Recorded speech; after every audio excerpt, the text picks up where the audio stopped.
This is the new Insta360 Go, a thumb-sized 20-gram gimbal-like stabilized camera that can mount just about anywhere. I'm Ben from AuthenTech, and this tiny little camera packs a punch for its small size. It has a lot of potential to be a game changer. I'm just not positive just yet. Let's dive in and check it out. Now, huge thanks to Insta360 for sending me this early beta unit.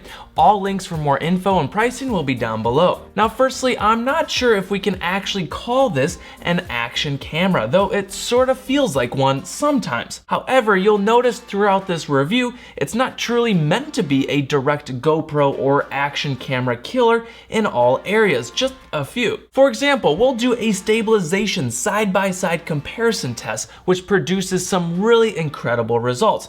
But then on the other hand, it's not recording 4K video either, so it's a little bit apples to oranges. So first up, what is it? Well, it's a tiny little camera about the size of a chapstick, weighs under 20 grams, which is legit. There's magnets to mount and snap to just about anywhere, capturing superb stabilization, ultra wide angle field of view, which is just awesome. There's no screen, just one button for multiple commands, like single tap and it'll auto turn on, record a 15 or 30-second clip, then it'll auto shut off to save battery. There's this cute little charging case that reminds me of the AirPods. It auto recharges the camera when it snaps in, and then it plugs right into my iPhone to copy over photos or videos for editing or sharing. Now, to be honest up front, I was really skeptical and hesitant at first of this little guy, but as I've been testing it for about a week now, I've been really blown away by some of its features and potential. Firstly, it's so tiny and cute. You can't even feel it when it's in your pocket, and it can be placed or attached just about anywhere. I love the magnets and the multiple clever attachment accessories that are included in the box.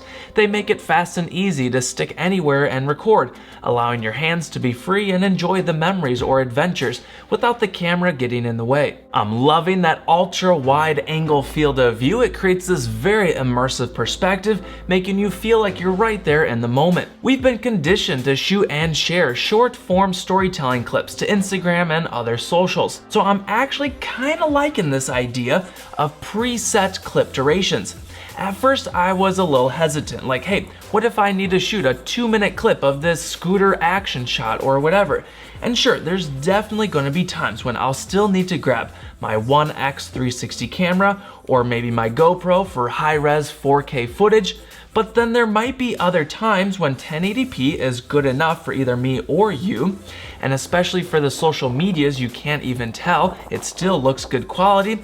And sometimes I like to force myself to keep those clips a bit shorter and to the point, which is easier then for editing down the line. So let's quick jump into the unboxing, key specs and features, and who this camera might be perfect for. First up, pricing on this Go Cam is $199, so that might help keep it all in perspective. In the box includes the Go camera, charging case, a couple USB cables. One is for charging the case, and the other is Type-C for Android devices.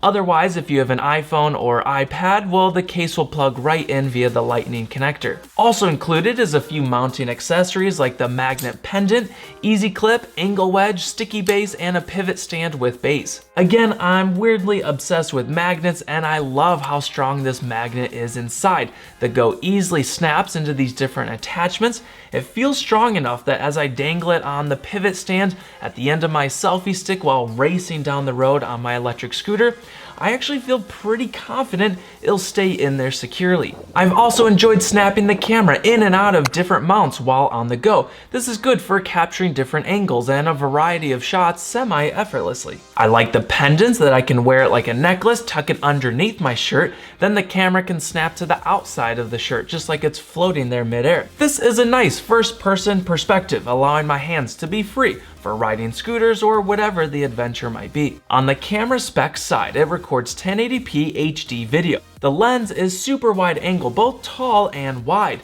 The horizontal field of view with stabilization turned off is 139 degrees in 16:9 format. but when we switch to 9:16 for social media exports, the export field of view is 150 degrees tall. So this basically reveals a little bit of the magic here. The sensor and lens they're using is almost like it's turned sideways or it's square, capturing ultra wide, then having all those extra pixels to crop in for that electronic image stabilization, which they call flow state. There's this tiny little mic port on top, charging points on the back with the action button. They have it designed so that you can press the button directly, or when it's placed in these different mounts, well then a firm press on the front of the camera should click in that back button to start recording. There's also little LEDs up front to indicate functions. Plus, one of my small but favorite features, there's this super helpful vibrate motor inside the camera. These help to indicate when the recording has started or stopped. I found this pretty genius. For example, sometimes I'm out flying down the path on my electric scooter, recording a clip, pointing the camera off in another direction or behind me, and I might not hear the beep or visually see the LED light.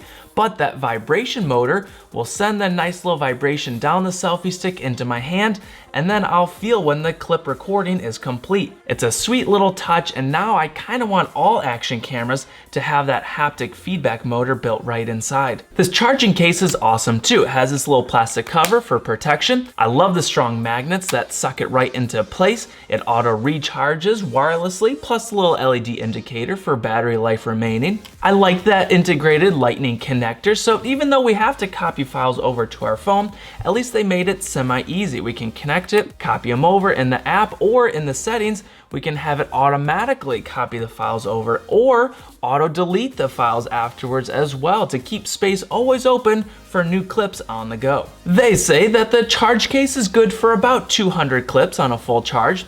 Also, that GoCam auto shuts off after each quick capture, so it's conserving battery between each shot, which is nice. As for water resistance, well, it has an IPX4 rating as it is, and they say it's good for some splashes, rain, and submersion in shallow water for about 10 seconds. Now, I personally got it close to the water with a little bit of splashes, but I didn't have the guts to submerge it under the water just yet, since this is a beta unit.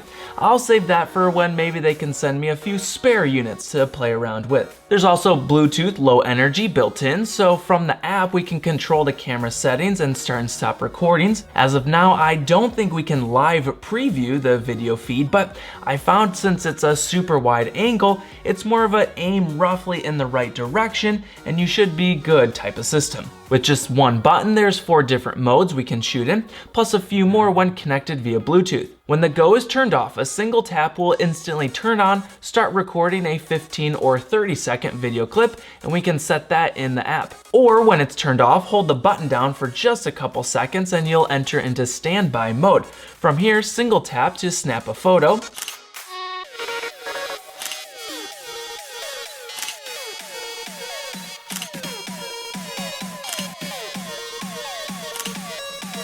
Double tap to record a hyperlapse, and these are always fun. I found the stabilization to be good overall, and you can record up to 30 minutes on one of these. Triple tap for 100 FPS slow motion. These export resolutions step down a little bit to 1600 by 900, but still looks pretty great in my opinion. In the app, we can remap all those button functions, which is nice, plus a few more modes like standard time-lapse with adjustable interval and record up to 8 hours, they say. Okay, so let's say you've recorded a family memory or action adventure, and now you have some clips. Like I showed earlier, it's quite fast and easy to copy these files over to your smart device, which then opens up a whole other world of fun editing and exporting options. Firstly, viewing each clip and scrubbing through is well designed. It's almost like scrolling through your Instagram feed. Quick to delete or favorite with left and right swipes. If I want to export a batch of clips straight to my Final Cut for editing, or let's say I want to share in an album, I can easily select a grouping of photos, set the aspect ratio, then export them all. Each 16:9 video export has the resolution of 1920 by 1080 and a bitrate of approximately 32 megabits per second, and that's at 25 FPS. I'm not sure if 30 FPS is coming down the road, but I'm hoping for it. Video quality is, well, I'm a little split on it. On one hand, it's just 1080p, which again, I can't be expecting 4K pixel resolution or super quality here, but for HD, it's actually pretty good. Overall sharpness and focus is nice, even up close, and I'm not sure the minimum focusing distance, but it does look to be set at infinity focus. Colors are well balanced and good saturation all around. Dynamic range is definitely lacking a little bit, and it seems the highlights are easily blown out. Same with the noise levels, it gets fairly grainy in low light conditions. However, it's not terrible in my opinion, so it's still producing usable shots. Again, the idea is to just tap and then go, hands-free, run and gun, capturing life's moments without worrying or thinking about at all of the camera settings. There's something nice to be said about the simplicity. Then these clips are for fun sharing or family or friends, posting on Instagram or Facebook, then the quality of footage and photos should be good enough. It's this crazy wide angle and superb stabilization that gets me. With how tiny this camera is, it's producing footage that sometimes looks like it was shot on a gimbal. On this note, I thought it'd be fun to run a side-by-side comparison test of stabilization Go versus GoPro. Stabilization test. 1080, 30 on each. Super view on the GoPro, stabilization on. This is a quick walking test. While walking, both are looking uber smooth. I can notice the Go has a brighter exposure while the GoPro looks quite a bit darker, but it's maintaining more detail like up in the cloudy skies. Also notice the Go has a wider field of view, even wider than GoPro's super view. And this is a quick jogging stabilization test. In the jogging test, it's truly impressive how much each camera is stabilizing the wobbles and shakes that each look very similar in terms of smoothness. One small thing I noticed on the Go, I'm not sure if it's a compression or bitrate issue, it could just be beta software, but up in the skies we could see a little bit of the footage shakes, but then in other daytime shots you can't really see that pixel shifting issue. Overall, very interesting stabilization results. This tiny Go cam is $200. The GoPro 7 Black is normally double the price at $400. I'm excited to see what stabilization improvements we'll get in that upcoming GoPro 8. Stay tuned for those comparison reviews coming soon. Audio quality on the Go is actually okay. And this is a quick audio test on the Insta360 Go. How does the audio sound? It's a little too quiet sometimes, but with a little volume boost, it could be acceptable. Now back to the app. There's some cool features here. Under Stories, we can select a theme and then choose our clips or use AI-powered flash cut, which finds your best shots that fit the theme, even down to specific segments of the shot that is best, and then edits them on beat to the music with speed ramping and all. In some of my experience, these produce some fun results that I could definitely see myself sharing on my Instagram. Like let's say I visit downtown coffee in the park or maybe a scooter ride down by the lake.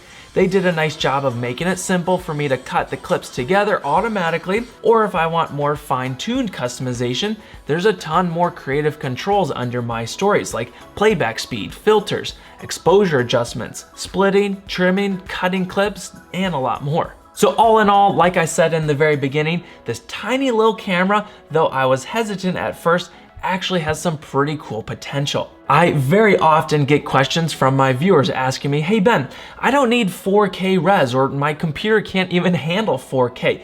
1080p is good enough and I want a little action camera that's waterproof, durable, good for taking on family trips or weekend adventures. What would be a good budget camera for me? Well, now a nice new competitor has entered on the market, and I like how Insta360 is trying to push the envelope or at least try some new things. Also consider how many times have you recorded with an action camera or maybe even on your phone, but there's just so much footage that never gets edited or you never even go back to rewatch it. With Go not even allowing you to record long form video, maybe it's sort of forcing you to shoot just the highlights, then semi-effortlessly auto-editing those highlight reels for you. They might be better for the socials or family memories. Now, one last thing that this gadget does, it actually gets me re-fired up and excited for the future of tech and more specifically action cameras.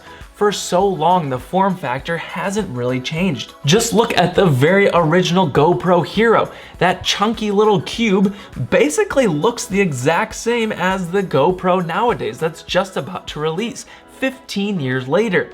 It's about time that these action cameras maybe take on a new look or design. And I'm far from saying that this is it, but I respect Insta360 for trying something new, and honestly, that smooth stabilization, ultra wide angle, it gives it some legs for potential. As always, I want to hear all your thoughts and questions down in the comments. As always, all the links will be down in the description below. Thanks so much to Insta360 for sending me the early unit, and consider sticking around for more camera reviews coming soon. Until next time, let's live AuthenTech.